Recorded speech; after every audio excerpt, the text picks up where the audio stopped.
At 25,000 feet over Nazi-occupied Germany, the heavens remained eerily still. The sunlight gleamed harsh and remote, while each inhale Jack Reynolds managed via his oxygen mask stung with icy chill. His grip on the yoke felt lifeless from the cold. The surrounding aluminum groaned under the altitude strain, and tiny ice particles drifted lazily across the cockpit glass, resembling drifting snow. Trailing close was a dual-engined Messerschmitt Bf 110, its bulky form accelerating swiftly to pose a real danger. Jack jerked the controls upward, ascending into even rarer, more perilous air. Typical U.S. fighters might have faltered, gasped for power, and lost lift at such heights. The atmosphere grew too sparse, motors would overheat rapidly, radiators struggled to cope. Yet this instance proved different. Jack's P-51 Mustang powered ahead as if freshly roused. The Merlin power plant beneath the nose hummed smoothly rather than labored, conquering 25,000 feet effortlessly. Jack couldn't explain it fully, but he sensed the anomaly. This aircraft stood apart. It endured where others disintegrated. The pursuing German aviator attempted pursuit. He banked sharply to match Jack's ascent. His machine shuddered, hesitated, then dropped from the maneuver, vanishing into the vast sky. Jack exhaled a mix of chuckle and sigh. His pulse hammered beneath the face mask. Nothing about this felt routine. This Mustang performed unlike its counterparts. It defied the textbooks. The fuselage appeared identical. The motor bore familiar labels. But an alteration lurked somewhere. And unbeknownst to Jack, invisible to all aloft, this superiority originated far beneath the clouds, not from an assembly line or headquarters, instead in a frigid hangar in East Anglia, England, where a lone U.S. technician defied directives, violated protocols, and possibly preserved Jack's existence. This recounts the real tale of how an unauthorized repair revolutionized World War II's pivotal pursuit plane, and how one defiant gesture aided America's aerial triumph over Europe. The myth of flawlessness. In 1942, U.S. Command promoted an ideal. The P-51 Mustang transcended mere interceptors. It embodied tomorrow, streamlined, swift with exceptional reach, paired to the mighty British Rolls-Royce Merlin. Experts touted it as the ideal counter to the Nazi Luftwaffe. Briefings declared it impeccable. Instruction guides lauded its craftsmanship. Orations brimmed with terms like groundbreaking and unbeatable. It allegedly supplied every tool an American flyer required for supremacy. Yet, on the damp, gale-swept bases of East Anglia, England, ideals evaporated. The Mustang shone in blueprints. It handled admirably in mild climates at lower levels during supervised trials. However, amid actual battles above 20,000 feet in frigid conditions at maximum output, aviators and ground crews uncovered the reality. The plane concealed a vulnerability. Especially the thermal management setup emerged as a major flaw. The ventral intake beneath the body was meant to fix it all, intended to draw in compressed air for the cooler, enabling sustained peak performance. Designers had toyed with harnessing the draft for extra propulsion via the so-called Meredith effect in theory. In reality, though, the arrangement proved temperamental. Imperfect ventilation caused heat to surge. Flyers noted motor overheating on ascents. During intense skirmishes, dials surged to critical, urging reduced power to avoid total failure. Come winter, fluid would solidify in the conduits before warm-up. A breach in the sealed circuit led swiftly to seizure or fire. Command stance stayed straightforward. Avoid alterations to the machine. Refrain from doubting the blueprint. Adhere to guidelines. Such guidance unsettled a 33-year-old staff sergeant from Tulsa, Oklahoma, Melvin Harper. Base personnel knew him as Tex, a tall, quiet wrench-turner with unyielding grasp and an endless curiosity for fixes. Pre-war, his free time involved souping up flathead Fords and speed testing against pals on rural lanes. Rules held little sway, yet he grasped engines deeply. Tex served with a pursuit squadron at an ex-RAF site near Cambridge. Icy gusts whipped through exposed sheds, pavement iced over daily. He and his team toiled in 12-hour stretches, often extended, maintaining Mustangs amid freeze, gales, and slime. Gradually, a concern gnawed at him, the noise, that eerie, tinny whine from the power plant during rapid high-elevation gains. Tex distrusted it. Then, arrived the gripes, overheating indicators, frequent thermal unit overhauls. Several Mustangs returned charred beneath the panels, or never returned. He pored over all guides, double-checking.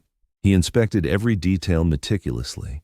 And then, one chilly December evening, following the return of yet another scorched P-51 from its mission, Tex hunkered down beneath the aircraft's underbelly, flashlight in hand, scrutinizing the intake scoop. He posed inquiries that others shied away from. Suppose the scoop's positioning was off, suppose the air currents failed to squeeze as the engineers had anticipated, and suppose tweaking merely the duct's interior could enhance the radiator's performance, making it run cooler, smoother, and far more effective. By the book, his duty was to document the concern and hold out for revisions from headquarters back home. Yet Tex had mourned 2 comrades that very week. Procrastination wasn't an option, so he resolved to act. Come dawn, equipped with leftover aluminum scraps, a blowtorch, and the honed intuition of a veteran racer who'd tuned motors in high-stakes scenarios, Tex Harper defied protocol. No request for approval. No paperwork submitted. He simply dove in. And with that, he ignited a subtle uprising, one born not from brass hat directives, but from a slick notion in a frigid English hangar, the unauthorized tweak. Tex Harper didn't merely spot the flaw, he sensed it deep down. It showed in the heat readings, in the engine's labored roar at extreme heights. He recognized the conventional setup was falling short. Rather than drafting yet another grievance or biding time for commands, he hitched up his shirt cuffs and tackled the issue using his go-to gear, a saw, a riveting tool, and decades of mechanical savvy. He began by unfastening the bottom panel under the scoop on a single P-51. There lay the radiator channel, the ventilation setup designed to chill the power plant by directing external breezes through the core and expelling them aft, forming a compressed pathway. It appeared solid externally, but Tex suspected the inner contours were ill-suited for real-world supersonic sky-high operations.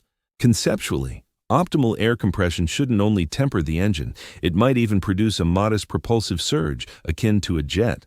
This was the Meredith effect, a concept once pondered by Rolls-Royce specialists, but never truly realized in fighters. Tex skipped the academic treatises. He grasped high-velocity aerodynamics from his time tinkering with speed demons and bespoke hot rods. The sight within that intake left him dismayed. Abrupt bends, crooked seams, and zero streamlining to steer the forceful gusts properly. The passage functioned more as a hindrance than an aid. Thus, he proceeded. From salvaged, gleaming aluminum off a ruined wing, he fashioned slender vanes, slanted baffles that tapered the air channel subtly, compelling the influx to densify prior to hitting the radiator.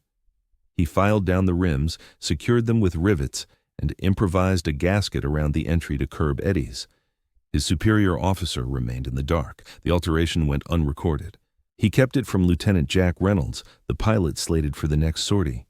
Jack ranked among the squadron's fresher faces, gutsy, keen, with just the right arrogance to wring every ounce from a Mustang. As he strapped in that morning, unaware of the changes, he took off oblivious.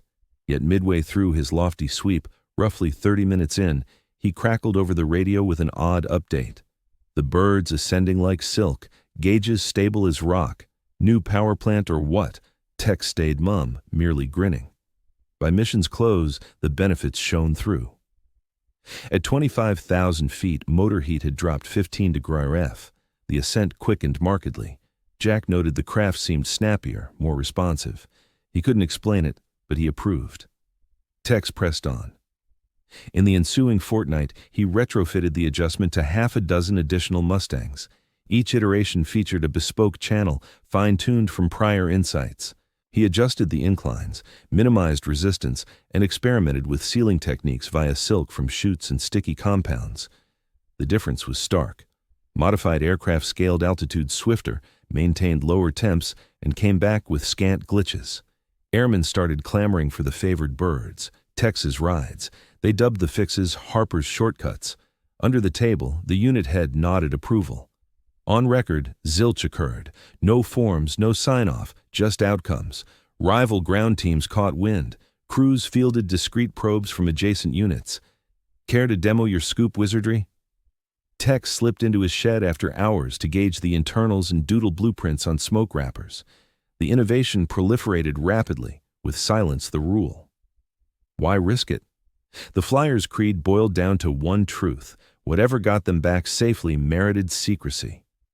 Tex realized he treaded perilously. He wasn't tweaking gear alone. He was meddling with war materiel, sans clearance, right in the thick of conflict. Approval carried severe risks for Tex. If any superior discovered it, he'd face demotion, a court-martial, or something even graver. Yet for him, the issue transcended mere regulations. It boiled down to sheer endurance in the fight. The pivotal moment arrived in mid-February. Among the base's top aviators, Captain Roy "Red" Lansing took off on a daring sortie into enemy-held France aboard one of Tex's altered Mustangs. Midway through, Red encountered an attack from 3 Focke-Wulf 190 interceptors. He battled them fiercely for a solid 10 minutes, outmaneuvering one by climbing higher, diving past another, and eventually nursing his damaged plane back to base, with engine heat holding steady throughout.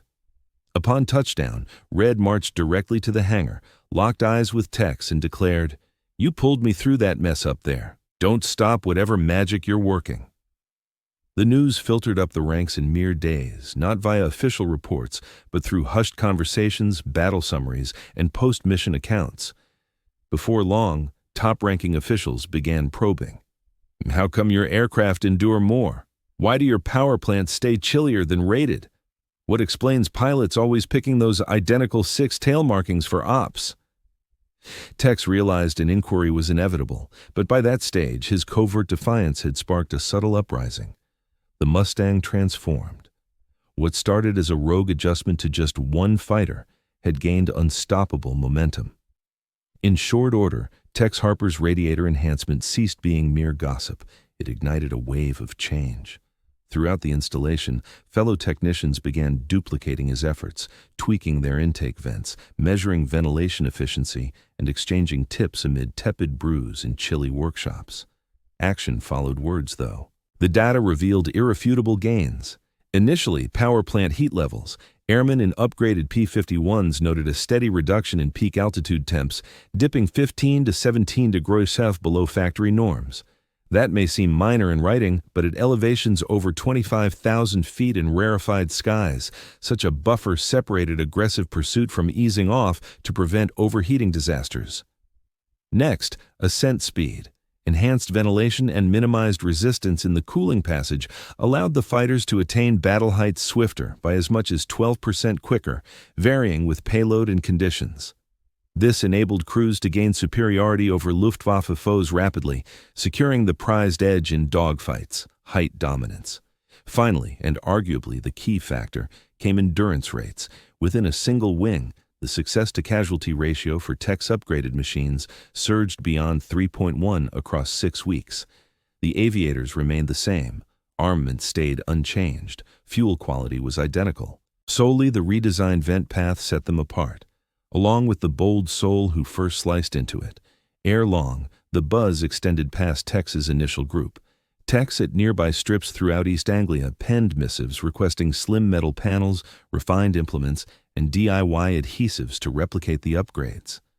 A few dismantled components from sideline birds simply to imitate the inner baffles. Improvised schematics passed hand-to-hand on scraps of paper, scribbled pads, and ripped log sheets from plane servicing files. No unified plan existed. Every craftsman added personal touches to the idea, yet all traced the inspiration to Tex Harper and his pioneering defiance of protocol. Even so, leadership upstairs refused any official nod.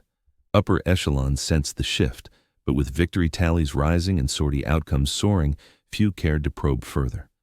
Provided the bird stayed airborne and returnees kept landing safely, regulatory lapses faded into silence. That changed when a touring officer from 8th Air Force Headquarters dropped in for a standard review. While touring repair bays, he eyed the ventral intake on a particular P-51. It lay exposed during a fluid hose inspection, revealing custom channel internals, slanted alloy guides buffed to a gleam, unmistakably outside approved designs. His expression flushed with anger. Moments later, he insisted on explanations. Who greenlit this alteration? Where were the technical specs? Why bypass input from North American Aviation, the builder? Tex got summoned. He spoke truthfully, outlining his alterations and rationale with straightforward clarity. He presented heat records, ascent metrics, and engagement analyses. Colleagues in the shop vouched for him. Flyers, including battle-hardened experts, queued to testify in his favor. Captain Red Lansing was among them. Facing the officer, he uttered a line that pierced the tension. "Sir, you can fly it cool or perish in flames. Pick your poison." The colonel held back a response, but that night he placed a call. 2 days on, specialists from North American Aviation showed up with plans, diagnostic gear, and an agenda of inquiries. They devoted a week to scrutinizing Tex's tweaks. They conducted wind tunnel simulations, snapped meticulous images, and even fitted pressure sensors embedded within one of the altered ducts revealed the results plainly. Tex Harper's innovation wasn't merely functional, it was ingenious. The added internal vanes steadied the airflow, minimized turbulence, and boosted pressure over the radiator core. This enhanced thermal release and enabled the Meredith effect to activate during battles, providing a modest yet noticeable boost in propulsion, just as the initial creators had envisioned, though they couldn't replicate it in testing facilities. Essentially, Tex accomplished in a chilly hangar what an entire engineering crew couldn't manage over 2 years of R&D. The decision followed quickly. North Americans started assessing the alterations for inclusion in the upcoming P-51 production run, the D model, which emerged as the war's most iconic version. Regarding Tex, no discipline came his way. Instead, he advanced to technical sergeant and eventually earned a commendation for ingenuity in wartime scenarios, but promotions held little appeal for him. His focus remained on the aviators, knowing that additional pilots were surviving thanks to his creation from salvaged parts and gut feeling. That sufficed. And those pilots recognized whom to credit. One etched a message into his Mustang's access panel using a pocket knife. For Tex, who made her breathe. By spring 1944, when higher-ups discovered it, Tex Harper's formerly covert duct tweak had become common knowledge throughout East Anglia. Numerous P-51 Mustangs now featured the vane setup inside. Aviators soared at greater altitudes, engaged foes for extended periods, and came home with reduced cooling issues. Yet such achievements rarely linger undisclosed. During an inspection, a colonel from 8th Air Force Command noticed the unapproved duct alterations, prompting an immediate and heated response. Field tweaks to military planes were forbidden, particularly vital elements like cooling setups. Regulations existed to guarantee uniformity, security, and responsibility. Soon after, a halt order went out. Every plane with the revised cooling systems faced grounding pending examination. No additional modifications without official engineering sign-off. For Tex, this felt like far worse than an insult. It could doom the flyers. One jet was already set for a distant escort run to Berlin. Lieutenant Jack Reynolds, slated to pilot it at dawn, learned of the grounding and barged into the repair tent. "So you're saying I gotta take a standard ride?" he demanded. "Directives from command," a voice replied softly. Jack turned to Tex. "This has to be an error." Tex stayed silent. He had no words. That evening, a heavy unease hung over the hangars. Crews murmured about possible repercussions. Some dreaded a court-martial for Tex, others worried the entire unit might suffer. Then, an unforeseen turn occurred. The aviators resisted. It began with Captain Red Lansing. Dressed in his flying suit, he entered the command center and addressed the squadron commander plainly. He kept his tone even, sticking to facts. "Sir, regulations in the manual don't matter to me. Those upgraded aircraft save our lives. Stick me in an unmodified one, and I'm vulnerable beyond 20,000 feet. Additional pilots chimed in. Individually and in pairs, they offered steady, resolute accounts. They weren't technicians.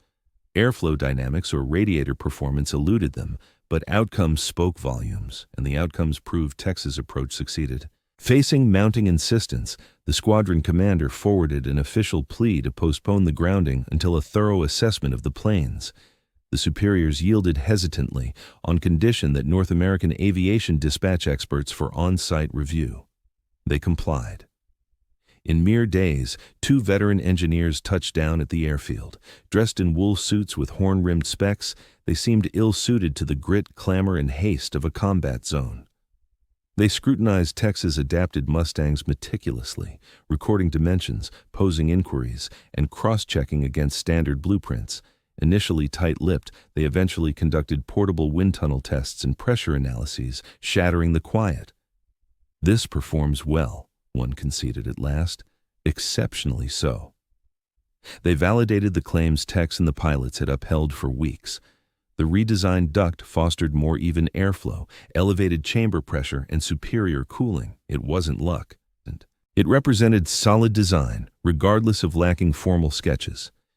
The experts went beyond endorsement. They compiled thorough records and forwarded them to California, where North American integrated the idea into forthcoming models. And with that, the clash resolved, not through penalty but advancement. Tex received a summons to the squadron headquarters. The very colonel who had earlier warned of grounding the air, he received a neatly typed document from his superiors. It praised his ingenuity in the field. Along with it came a step up in rank, and even more crucially, formal acknowledgement that his adjustments had preserved lives. Tex offered few words in response.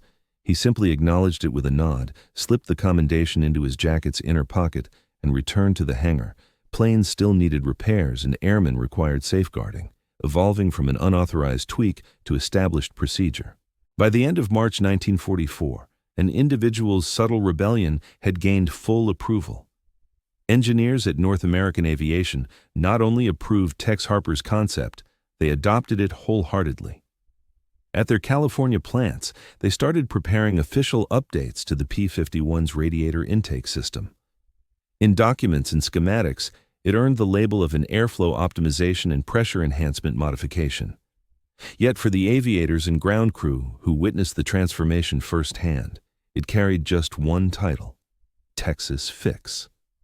As the P-51D model, the Mustang's most renowned and prolific iteration, neared production, his concepts were integrated for good. Fresh Mustangs emerged from assembly lines, featuring refined intake contours, streamlined air channels, and understated refinements drawn from that makeshift Texas model. What suited executives had merely hypothesized, a grease-stained technician had validated amid conflict. This unforeseen turn highlighted the improbable.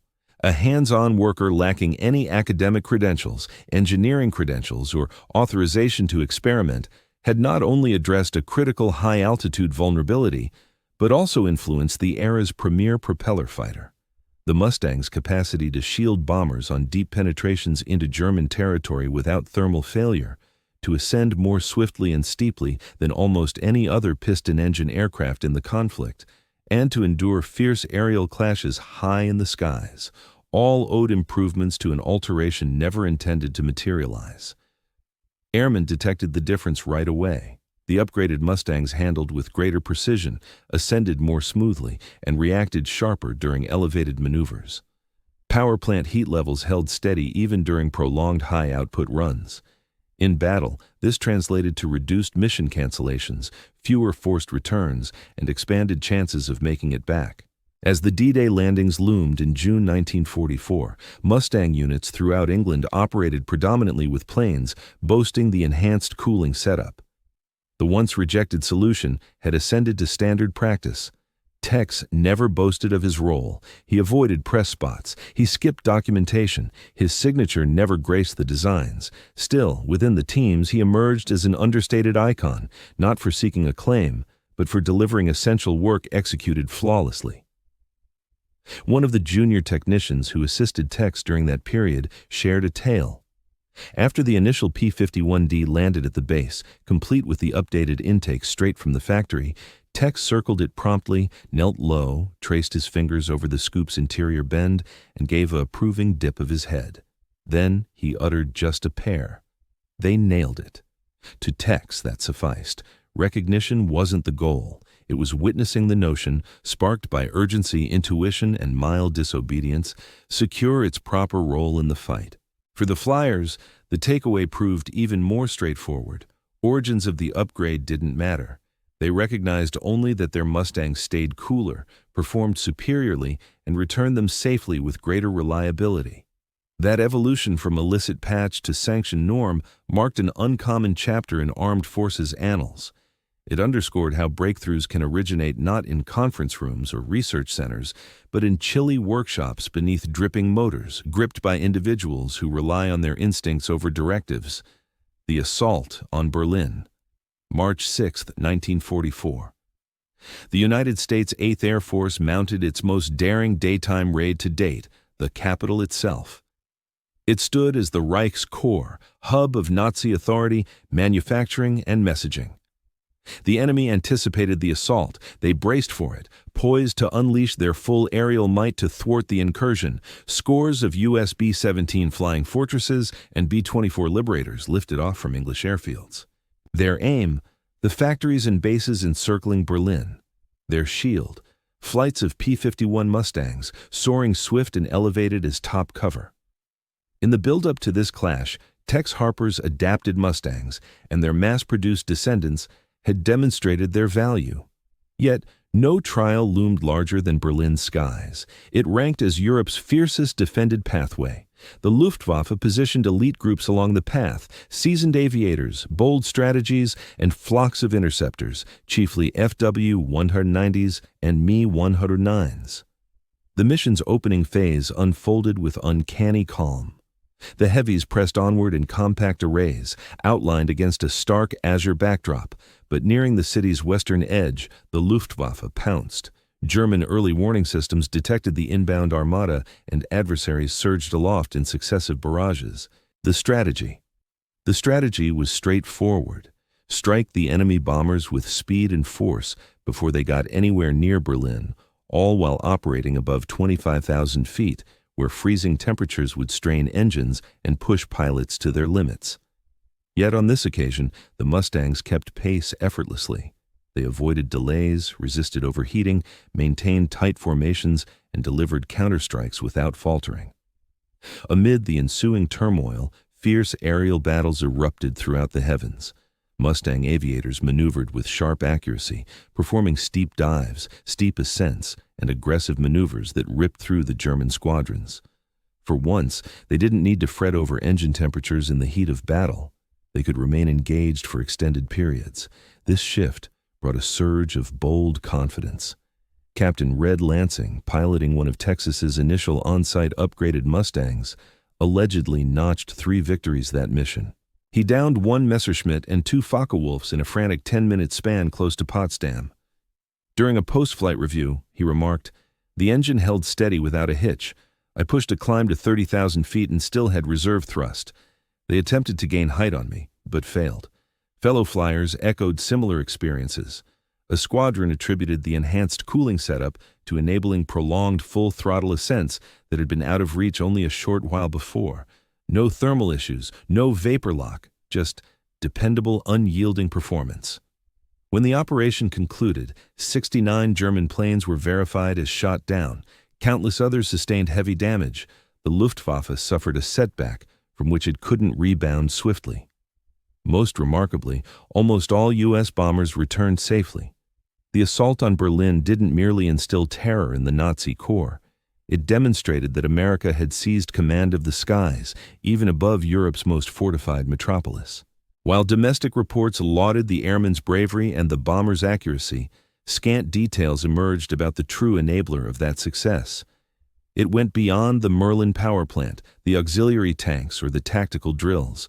It boiled down to aerodynamics. It hinged on thermal management. It meant engaging at 30,000 feet without your aircraft betraying you. And for that breakthrough, gratitude belonged to someone who never took to the air. A hands-on technician, toiling in frigid conditions with oil-stained fingers and no formal role in the official narrative. Tex Harper. That encounter above Berlin signaled a pivotal shift, not only in the conflict itself, but in the very nature of aerial warfare. Mere velocity or armament weren't sufficient anymore. Dependability was essential. Elevation mattered. A decisive advantage was crucial. Thanks to Tex, the P-51 Mustang possessed them all, the enduring impact of Tex's innovations. Following Berlin, the skies transformed. The Mustang, once merely admired, turned into a source of outright alarm.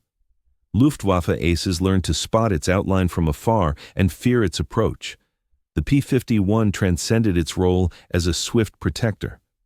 It evolved into a hunter, a supreme altitude destroyer, an aircraft capable of ranging deeper, ascending quicker, and enduring longer than any adversary the Germans could muster. The key to this advancement lay not in elite planning meetings or assembly line innovations. It stemmed from a ground crew expert armed with a saw and a chilly workshop who rejected anything short of perfection. Tex Harper shunned the spotlight. He skipped press appearances, disavowed recognition.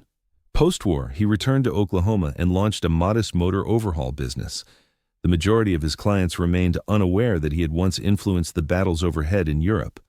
Yet his influence persisted well beyond 1945. The concepts fueling his airflow adjustments, the real-world use of the Meredith principle, integrated into subsequent aircraft engineering norms. Designers in the jet era drew from Tex's frontline venting solutions for propulsion studies. The notion that intake systems could generate forward momentum beyond mere heat control influenced the supersonic period. During Korea, U.S. fighters such as the F-86 Sabre gained from polished ventilation techniques, partly inspired by Tex's field demonstrations. Today's advanced stealth jets, with their precise thermal masking and enclosed airways, carry forward elements pioneered beneath the P-51's underbelly in 1944. But perhaps the deepest mark isn't charted in schematics or display cases. At the U.S. Air Force's National Museum in Dayton, Ohio, a refurbished P-51 Mustang gleams in 8th Air Force markings. It's an impressive craft, with polished metal exterior and striped wing patterns from the campaigns. "Lucky lady," scripted under the canopy.